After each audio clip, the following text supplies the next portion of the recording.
Good afternoon and welcome. आज के question में अपन देखेंगे town planning and environment. In India, town planning and environment are legally intertwined to ensure that urban development doesn't come at the cost of ecological collapse. India के अंदर जो town planning और environment के बीच की relationship है वो legally intertwine करी गई है। मतलब वो एक दूसरे के अंदर मिक्स है लॉ के द्वारा। टू इंश्योर मतलब ये इंश्योर करने के लिए कि अर्बन डेवलपमेंट हो बट उसकी वजह से एनवायरनमेंट को नुकसान ना हो।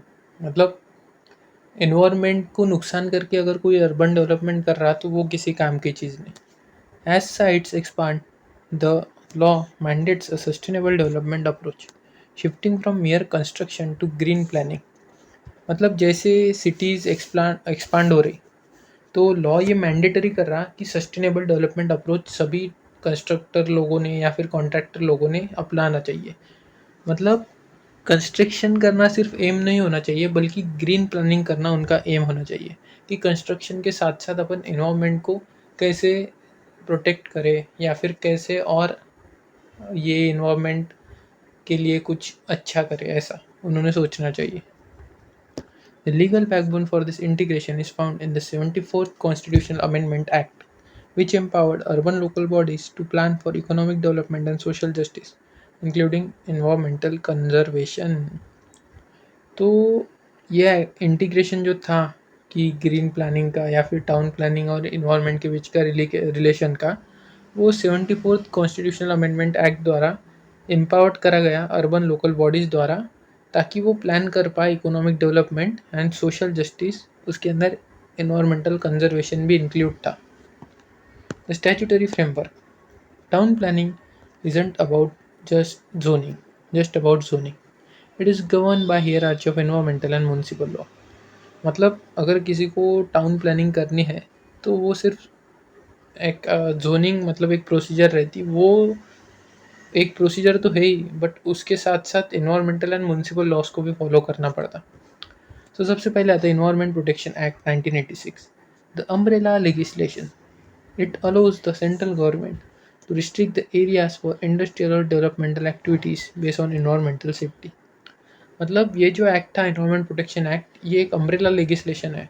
मतलब इसके अम्ब्रेला कैसे अपन ओपन करते तो वो 360 डिग्री में खुलता, मतलब पूरा सर्कल फॉर्म करता। तो उसी प्रकार ये एनवायरनमेंट प्रोटेक्शन एक्ट पूरे इंडिया को लागू होता, हर कोने में लागू होता। तो इसके बदौलत सेंट्रल गवर्नमेंट को अलो करा गया कि आप कुछ एरियाज़ को रिस्ट्रिक्ट कर सकते जहाँ पे ना तो कोई डेवलपमेंट एक्टिविटी करे ना ही कोई इंडस्ट्री लगाए, अगर उससे एनवायरनमेंट की सेफ्टी को कुछ हार्म होता है तो।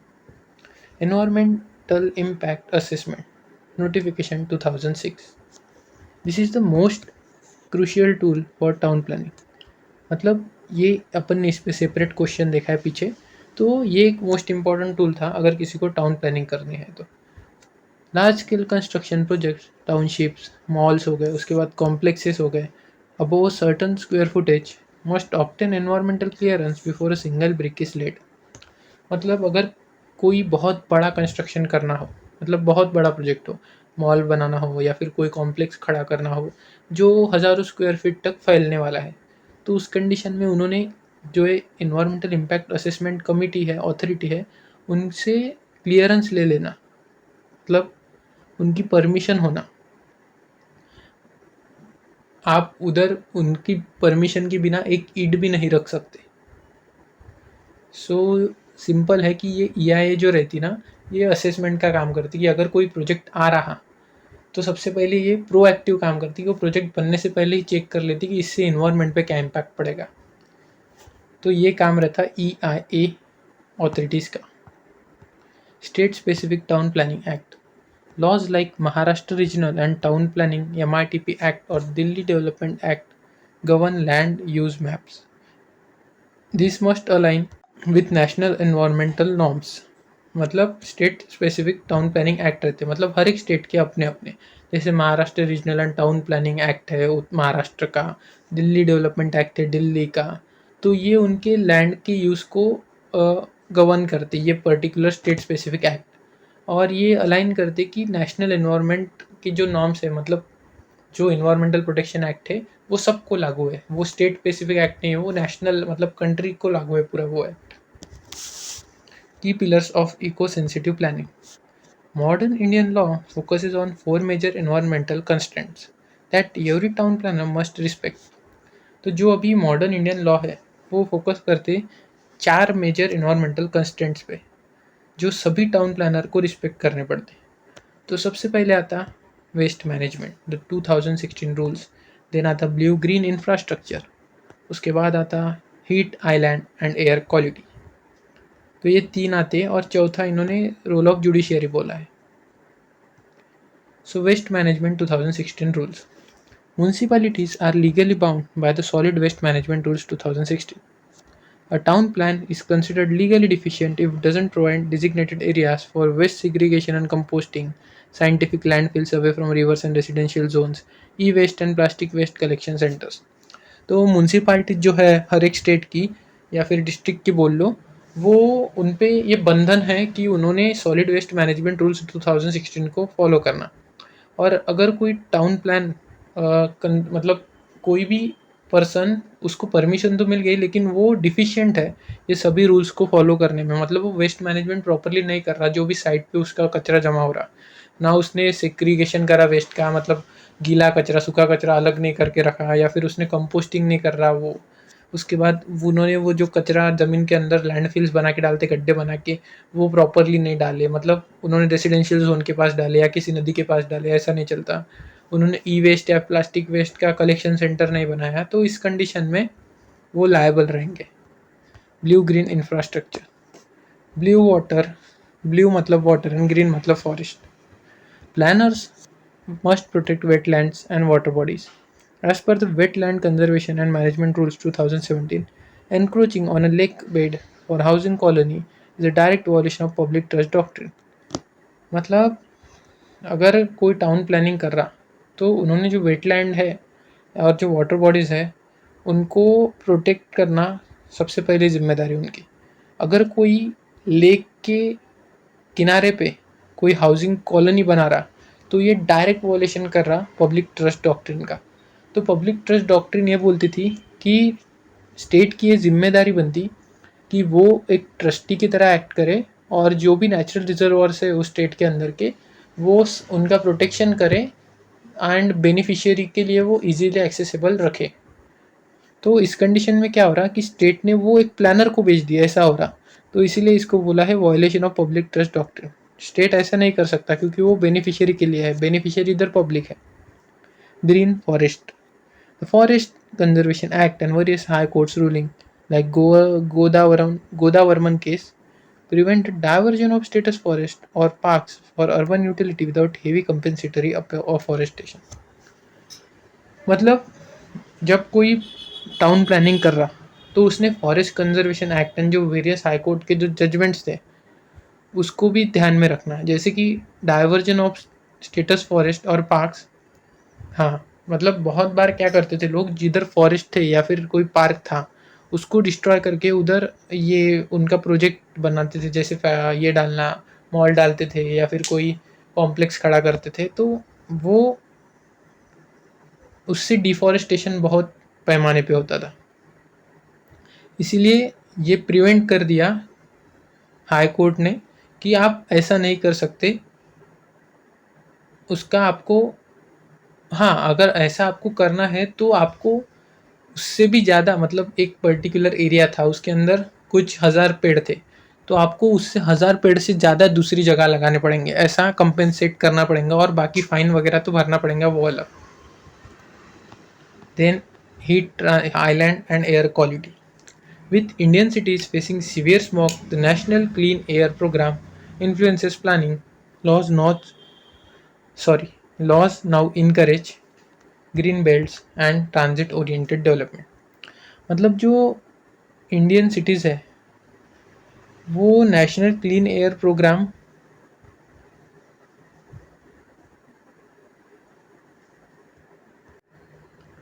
ओके, ये ऐसा है कि इंडियन सिटीज़ बहुत सारे स्मॉग का प्रॉब्लम फेस कर रहे थे, तो उस वक्त नेशनल क्लीन एयर प्रोग्राम चलाया गया जिसने प्लानिंग को इन्फ्लुएंस करा। और अभी लॉ इनकरेज कर रहे हैं कि आप ग्रीन बेल्ट बनाओ, मतलब buffer zones between industrial areas and residential pockets. मतलब आप एक थोड़ी स्पेस रखो, अगर आपको इंडस्ट्री भी डालनी है तो एकदम किसी रेसिडेंशियल एरिया के पास मत डालो, और अगर डालनी है तो उन दोनों के बीच एक ग्रीन बेल्ट बनाओ, मतलब ऐसे बहुत सारे पेड़ लगा दो जिससे एक लेयर बन जाए दोनों के बीच। Transit oriented development, planning layouts that reduce vehicle dependency to lower carbon footprint.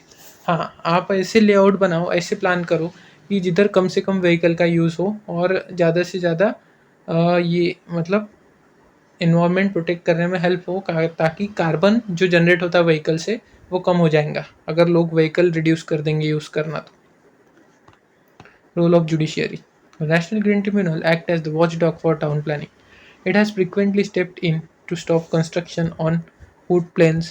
उसके बाद example Yamuna food plains cases, then mandate sewage treatment plants for all new high-rise societies, enforce buffer zone around lakes and protected forest where no building is allowed.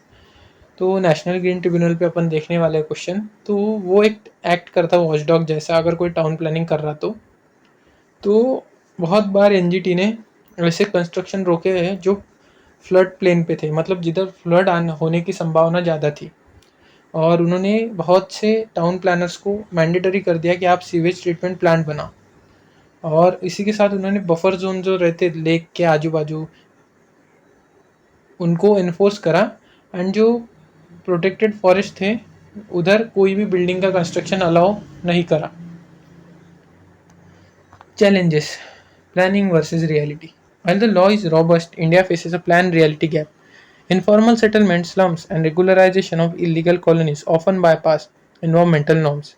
The legal challenge today is moving toward climate resilient urban planning, where cities are designed to handle the 45 degrees Celsius plus heat waves and urban flooding that have become common.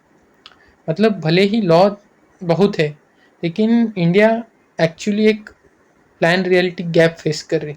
मतलब जो slums है उनका regularisation करना एक environmental norms के against जा रहा, और लीगल चैलेंज जो है आज के वो क्लाइमेट रिजिलेंट अर्बन प्लानिंग पे आके स्टक हो गए, जहाँ पे जो शहर रह रहे उधर इतने ज़्यादा टेम्परेचर इंक्रीज हो रहा है और अर्बन फ्लडिंग तो अभी कॉमन हो गया।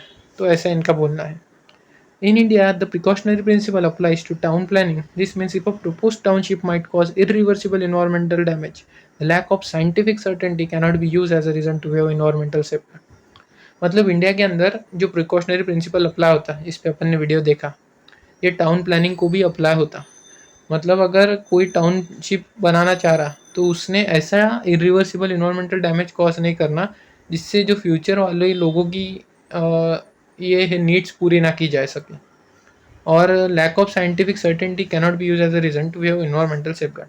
भले ही उनका कहना है कि हम साइंस 100% गारंटी नहीं दे रहा कि हमारी टाउनशिप डालने से ही ऐसा पर्टिकुलर टाइप का प्रॉब्लम क्रिएट होगा, लेकिन तब भी प्रिकॉशनरी प्रिंसिपल लगा के उनको परमिशन नहीं देना अगर थोड़ी भी शंका है तो इधर अपना क्वेश्चन एंड होता है। और मेरे को मालूम है कि आपको थोड़ा सा बहुत हार्ड लगाऊंगा ये क्वेश्चन, तो ये मोस्टली आता नहीं पेपर में, लेकिन अपने इसमें था इन्वायरमेंटल लॉ के अंदर तो पढ़ना था अपने को। अगर आ गया गलती से पेपर में तो सिंपल सिंपल लिख देना टाउन प्लानिंग क्या रहता, ये एक्ट के बारे में लिख देना, पिलर्स लिख देना, waste management, blue green infrastructure, उसके बाद heat island and air quality, judiciary का रोल लिख देना जैसे नेशनल ग्रीन ट्रिब्यूनल का। उसके बाद चैलेंजेस लिख लेना, मन से लिखते आते हैं बहुत सारा।